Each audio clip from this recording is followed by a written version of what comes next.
Ancienne halle du marché de Paris, le pavillon Baltard a été réinstallé dans les années 1970 à Nogent-sur-Marne.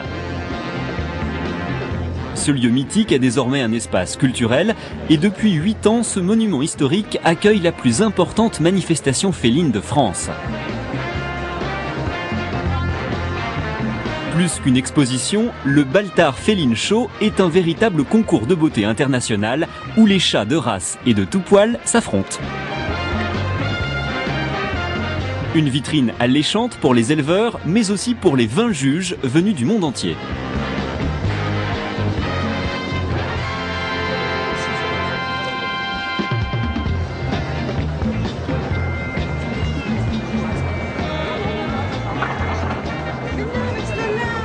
Moi j'habite au Canada, alors je viens de très loin.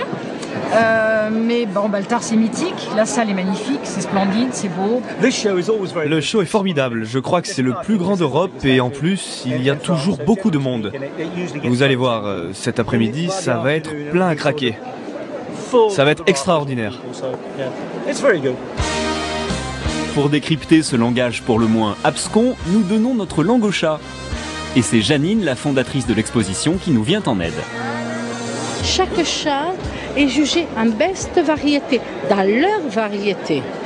Ensuite, on reprend ce qu'on a sorti les premiers de cette variété et on fait les best in show. Aussi bien en poil court qu'en poil long, qu'en exotique et qu'en spécial. De ces trucs, on va tirer le plus beau chat poil long, poil court, poil mi-long, exotique et spécial. Et de cela, on va choisir le plus beau chat de la journée d'aujourd'hui. Et le lendemain à Baltard, eh bien, on met les deux chats qui ont gagné la veille et tout, on les met ensemble pour faire le plus beau. Voilà comment ça se passe. Le profil est très joli. Pendant 2 jours, le jury va tenter de dénicher la ou les nouvelles stars félines 2008. Chaque juge voit défiler entre ses griffes acérées une quarantaine de chats appartenant ou non à la même race. Il faut que le chat arrive en bonne condition. C'est un concours de beauté. On ne va pas imaginer Miss Monde avec le chignon de travers ou une griffure. Bon. Et après, il faut que le chat soit manipulable. On n'est pas au cirque. On n'est pas là pour se battre avec le chat, il faut qu'il soit manipulable. Et après, là, on rentre dans le standard. Chaque race a son standard, chaque couleur a son standard qui est bien expliqué. Par exemple, pour les birmans, c'est une race pour laquelle on demande énormément de choses. On va demander le nez romain, qu'on voit ici, on va demander de beaux yeux bleus, le plus foncé possible, les gants qui doivent être égaux, une fourrure qui est mi-longue, soyeuse, qui doit être bien contrastée avec la couleur des points, qui sont le masque, les oreilles, les pattes et la queue. Et puis plein de petits points comme ça qu'on compare. Juge, ce n'est pas un métier de tout repos. D'ailleurs, ce n'est pas un métier, mais bel et bien un hobby. Pour être juge, il faut avoir été éleveur de champions, puis avoir passé des examens. Une passion qui n'est pas sans risque. À quelques minutes des premières récompenses, la tension monte.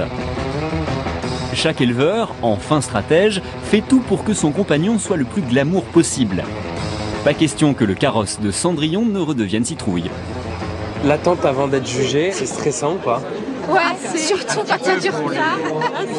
Il y a des petites astuces selon les éleveurs et selon les races de chats, d'ailleurs c'est pas toujours la même chose. On vous prépare avec des brosses, avec un peu de talc, avec plein de choses, quoi. Et donc c'est quelque chose qui tient qu'un certain temps, quoi. Et donc rester 5 minutes, 10 minutes ça va, mais quand on attend une demi-heure, ça disparaît un peu et il y a le stress qui vient là en plus. Chaque éleveur a son petit secret pour une présentation. Oui. Je ne donnerai pas le mien. Qu'à cela ne tienne, nous allons vous dévoiler quelques petites astuces. Tout d'abord, la présentation. Le ou la candidate doit être légèrement cambrée sur une ligne horizontale. Laissons quelques minutes la compétition de côté pour faire connaissance avec les races les plus rares ou les plus originales du salon.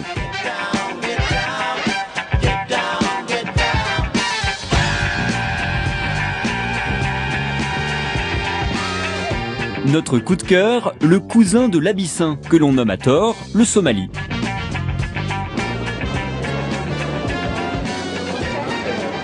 En fait, c'est parce que son cousin vient d'Éthiopie et quand l'éleveuse qui a développé le Somali a cherché un nom, Elle l'a appelé le Somali parce que ça touche l'Éthiopie. Voilà l'histoire du nom de la race. Mais sinon, c'est un chat américain.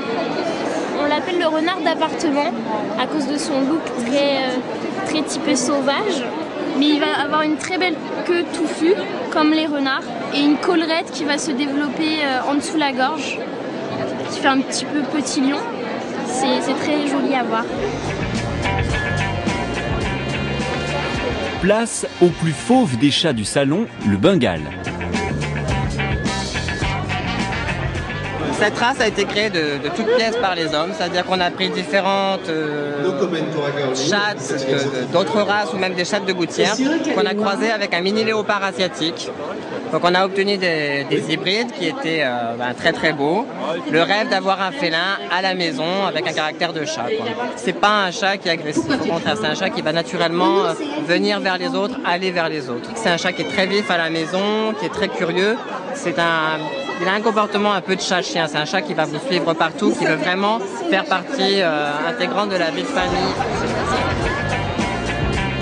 Enfin, prenons un petit cours d'histoire avec l'angora turc. L'angora turc était le chat préféré de Richelieu, de Louis XIV, de Louis XV, mais également de Marie-Antoinette qui avait 10 angora turcs blancs. Quand il est adulte, il se distingue par une collerette autour du cou, par une queue très longue, vous voyez, qui revient vers les oreilles, par des poils qui descendent assez longs. Il est certain que c'est un chat qui est très élégant. L'exception a un prix et pas des moindres, comptez de 700 à 2000 € pour un chat de salon. Et la compétition peut reprendre du poil de la bête. Le public semble médusé par tant de grâce et de beauté.